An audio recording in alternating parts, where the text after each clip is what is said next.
Dear student, आपका SKD chemistry classes में बहुत बहुत स्वागत। और आप कैसे हो? अच्छे? आप अच्छे तो हम भी अच्छे। तो देखिए, आज क्लास 12th के इंटर के टॉपिक हम अध्याय 1 के ठोस एवं ठोस के प्रकार का अध्ययन करेंगे, जो बोर्ड परीक्षा के लिए बहुत ही इम्पोर्टेंट है और पहले भी बोर्ड परीक्षा में पूछा गया है। तो देखिए, ठोस ठोस क्या होता है? वे पदार्थ जिसमें अवयवी कण एक दूसरे से आकर्षण बल द्वारा जुड़े होते हैं, ठोस कहलाते हैं। तो ठोस की परिभाषा क्या हुई? वे पदार्थ जो एक वे पदार्थ जिसमें लिखेंगे वे पदार्थ जिसमें अवयवी कण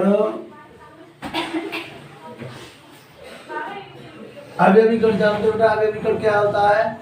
अणु होता है, परमाणु या आयन। अवयवी कण कहीं शब्द आ जाए तो क्या ध्यान रखना है? अणु, परमाणु या आयन। अणु, परमाणु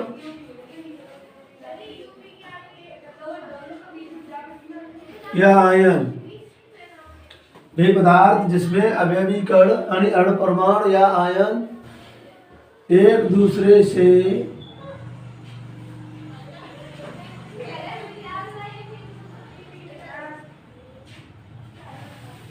आकर्षण बल द्वारा जुड़े रहते हैं। आकर्षण बल द्वारा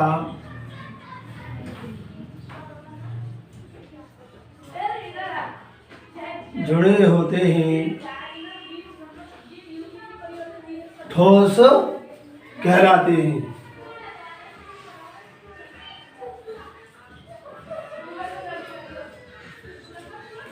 जैसे ठोस का हम एग्जाम्पल क्या ले सकते हैं? ठोस क्या एग्जाम्पल है हमारा? जिसमें हम लिख रहे हैं ये भी ठोस है, तो हम क्या ले सकते हैं? ठोस में हम लिख सकते हैं चौक है हमारा, या क्या ले सकते हैं? ईंट, लोहा, पत्थर, और भी हो सकते हैं। हमारे दिमाग में जो बात चल रही हो वो भी ठोस हो सकती है। अब देखिए, ये तो ठोस की परिभाषा हो गई। अब ठोस के प्रकार जो परीक्षा में बहुत ज्यादातर पूछा जाता है और उनकी परिभाषा है।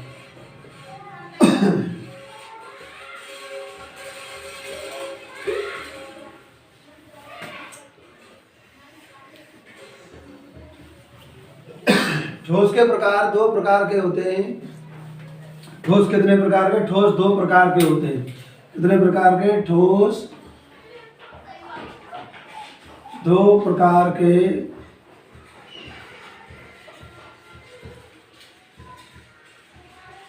होते हैं। नंबर 1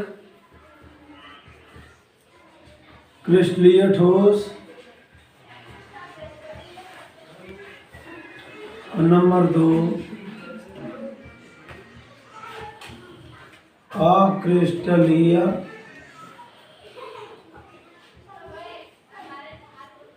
ठोस। तो ठोस कितने प्रकार के होते हैं? दो प्रकार के होते हैं। नंबर 1 क्रिस्टलीय ठोस, नंबर 2 अक्रिस्टलीय ठोस। अब क्रिस्टलीय ठोस क्या है?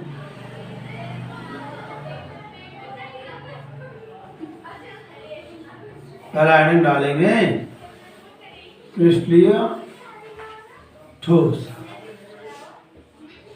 Crystalline solids.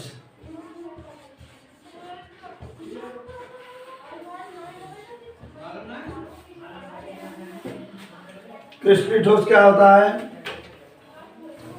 क्रिस्टलीय ठोस यानी वे ठोस जिनके अवयवी कणों में दीर्घ परास व्यवस्था पाई जाती है। दीर्घ परास का मतलब long range order. Long range order का मतलब किसी भी अवयवी कण हमारे एक व्यवस्थित रूप से लगे हुए हैं और उनको हम जब देखें तो वो दूर दूर तक क्या है, एक जैसे दिखाई दे, उनकी शक्ल एक जैसी दिखाई दे।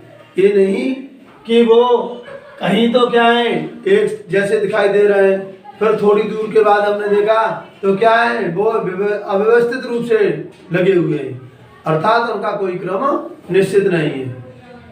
तो क्रिस्टलीय ठोस का मतलब क्या है? जिसमें यानी वे ठोस जिनमें अवयवी कणों में दीर्घ परास व्यवस्था पाई जाती है, क्रिस्टलीय ठोस कहलाते हैं। अर्थात हम ये कह सकते हैं कि वे ठोस जिनके अवयवी कण त्रिविम में एक नियमित और निश्चित ज्यामिति में व्यवस्थित होते हैं, क्रिस्टलीय ठोस कहलाते हैं। तो क्या परिभाषा हो जाएगी इसकी? वे ठोस जिनमें अवयवी कण जिनके अवयवी कणों में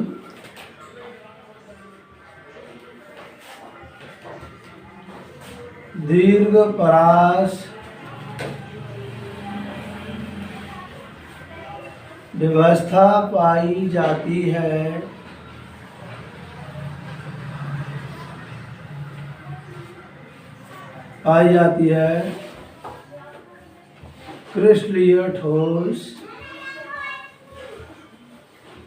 क्रिस्टलीय ठोस कहलाते हैं। वे ठोस जिनके अवयवी कणों में, और अवयवी कण का मतलब मैंने ऊपर आपको लिखी चुका हूं। देखो अवयवी कण का मतलब क्या होता है? अणु, परमाणु या आयन। तो वे ठोस जिनके अवयवी कणों में दीर्घ परास व्यवस्था पाई जाती है, क्रिस्टलीय ठोस कहलाते हैं। अथवा में हम क्या लिख सकते हैं? क्रिस्टलीय ठोस की परिभाषा को हम क्या लिख सकते हैं? वे ठोस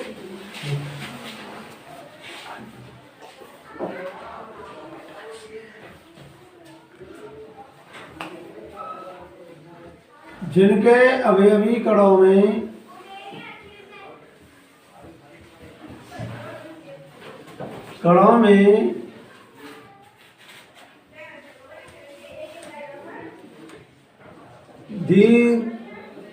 जिनके अवयवी कण लिखो, अवयवी कण त्रिविम में एक नियमित और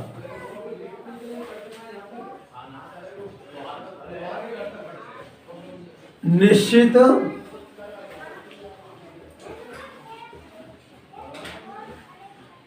ज्यामिति में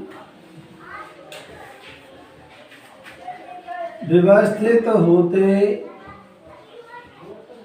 हैं, क्रिस्टलीय ठोस कहलाते हैं।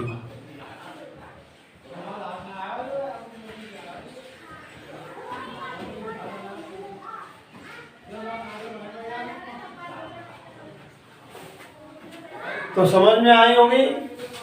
एक पहली परिभाषा क्या लिखी हमने? वे ठोस जिनके अवयवी कणों में दीर्घ परास व्यवस्था पाई जाती है, क्रिस्टलीय ठोस कहलाते हैं। और दूसरी अथवा में परिभाषा कह सकते हैं, वे ठोस जिनके अवयवी कण त्रिविम में एक नियमित और निश्चित ज्यामिति में व्यवस्थित होते हैं, क्रिस्टलीय ठोस कहलाते हैं। जैसे अब एग्जाम्पल क्या है क्रिस्टलीय ठोस के? हमारे पिछली बार भी ये पूछा गया क्वेश्चन। तो जैसे क्रिस्टलीय ठोस में सबसे बढ़िया क्रिस्टल के रूप में हमारा क्या है? चीनी। चीनी का सूत्र क्या होता है बेटा? C/H22O क्या है? चीनी क्रिस्टल के रूप में होती है ना, जिसमें क्रिस्टल हो। फिर क्या है हमारा? यूरिया। यूरिया आपने देखी होगी, है ना। यूरिया भी क्या होती है बेटा, क्रिस्टल के रूप में। यूरिया, चीनी हुई यूरिया, क्या है बेटा, नमक, NaCl, अर्थात जो क्रिस्टल के रूप में। अन्य भी हमारे क्या हो सकते हैं, मान लीजिए। अब इसी प्रकार हम अक्रिस्टलीय ठोस,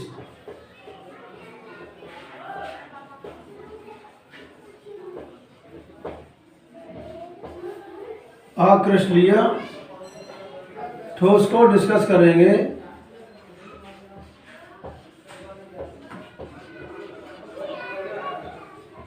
जिसे बोलते हैं अमरफस सॉलिड। ये क्या होता है हमारा अक्रिस्टलीय ठोस। बिल्कुल क्रिस्टलीय ठोस की परिभाषा के विपरीत।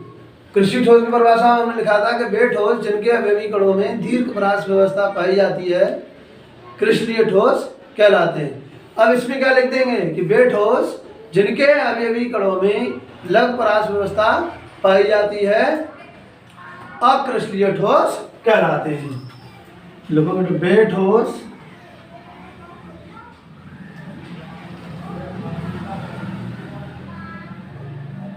जिनके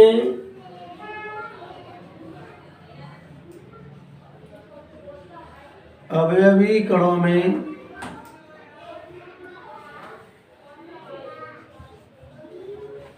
दीर्घ परास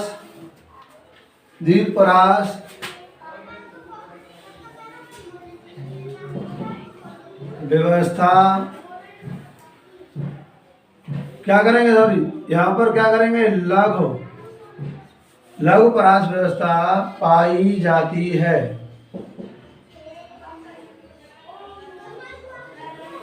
अक्रिस्टलीय ठोस कहलाती है।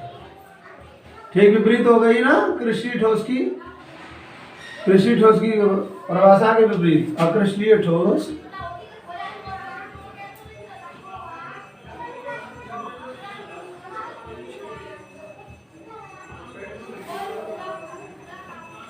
जैसे। अब इसमें सुनिए, देखो इसमें अभिविकर्ण क्या है, एक नियमित और निश्चित ज्यामिति में। थोड़ा सा मैं आपको एक उदाहरण के माध्यम, एक फिगर के माध्यम से बता सकता हूं। जैसे ये हमारे क्या लगे हुए हैं, अवयवीकरण लगे हैं, इसमें अवयवीकरण लगे हुए हैं। तो ये क्या है बेटा, एक निश्चित क्रम में लगे हुए हैं, निश्चित क्रम में लगे हुए हैं। अब इनके क्या है, अब इसमें देखो यहाँ पर अवयवीकरण यहाँ पर हम करते हैं तो क्या है, यहाँ पर अवयवीकरण एक निश्चित क्रम में लग रहा है। और अब इसमें जैसे अवयवीकरण हमारे यहाँ लगे हुए हैं, फिर कैसे लग जाए कोई, यानी इनका कोई निश्चित क्रम नहीं हो, निश्चित क्रम नहीं हो तो ये क्या है, अक्रिस्टलीय ठोस। अर्थात इनके कण क्या हैं, बिखरे हुए हों, अर्थात फैले हुए हों, वो अक्रिस्टलीय ठोस। और जिनके कण क्या है, क्रम से लगे हुए हैं। अर्थात ऐसे समझ सकते हैं, एक सेना की टुकड़ी एक व्यवस्थित रूप से, क्या एक विद्यालय में प्रेयर ग्राउंड में सभी बच्चे जब एक पंक्ति में लगे होते हैं तो वो किसका काम करते हैं, क्रिस्टलीय ठोस का। और अक्रिस्टलीय ठोस क्या है, अक्रिस्टलीय ठोस का एक एग्जाम्पल ऐसे ही समझ लीजिए सामान्य भाषा में बेटा।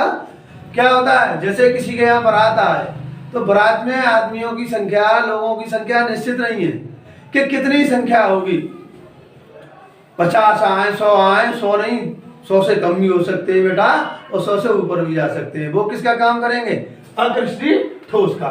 तो उसमें क्या है, उसमें क्या होगा, एक बारात में लोग क्या है, व्यवस्थित क्रम में नहीं होते, इधर से उधर भागते हुए। लेकिन हमारे विद्यालय प्रेयर ग्राउंड में प्रेयर करते हुए विद्यार्थी या हमारी एक सेना की टुकड़ी का व्यवस्थित रूप से होते हैं। तो समझ में आई होगी बात।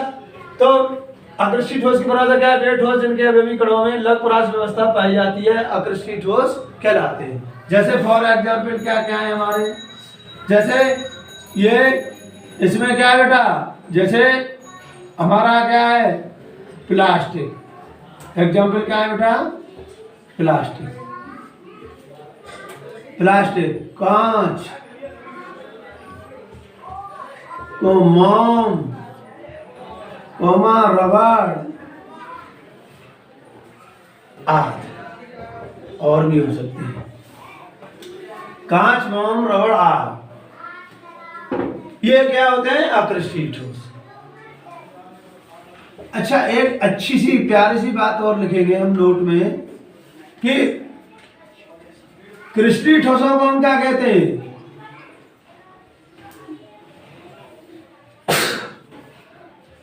कृष्णीय ठोसों को, कृष्णीय ठोसों को हम एक अन्य नाम से भी जानते हैं। वो नाम क्या है बेटा, वास्तविक ठोस। संक्षेप में ही बताया जा रहा हूं मैं, वास्तविक ठोस।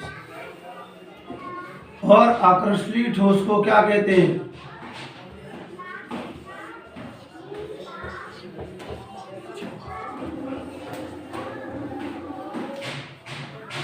कृष्णीय ठोस को क्या कहते हैं, वास्तविक ठोस है, यानी जिसमें जिसकी स्थिति सही हो।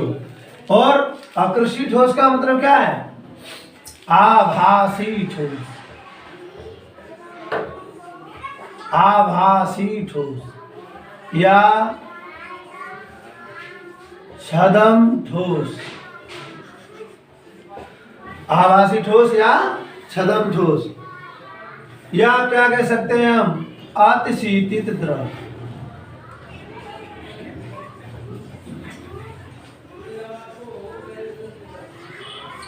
अतिशीतित द्रव, तो देखिए अतिशीतित द्रव हमारे बोर्ड परीक्षा में पूछ लेता है, कांच को अतिशीतित द्रव क्यों कहते हैं, एनसीईआरटी जो क्वेश्चन है, तो उसका जवाब क्या है, क्योंकि कांच में द्रव के समान बहने का गुण पाया जाता है, इसलिए हम कांच को अतिशीतित द्रव कहते हैं। जैसे हमने देखा है बिल्डिंग्स हमारी होती हैं, जैसे कांच की बिल्डिंग, कांच के शीशे लगे हो पुरानी बिल्डिंगों में, तो शीशे में क्या है, ऊपर से शीशा क्या होगा बेटा, नीचे की तरफ मोटा होता जाएगा और ऊपर की ओर से पतला होता है। क्यों, उसका कारण है कि कांच में बहने का गुण पाया जाता है, इसलिए पुरानी बिल्डिंगों में ऊपर शीशे जो होते हैं पतले तथा नीचे क्या होते हैं बेटा, मोटे होते हैं, इसलिए अतिशीतित द्रव। तो ये हमारा एनसीईआरटी क्वेश्चन है और इसको पूछा भी जाता है।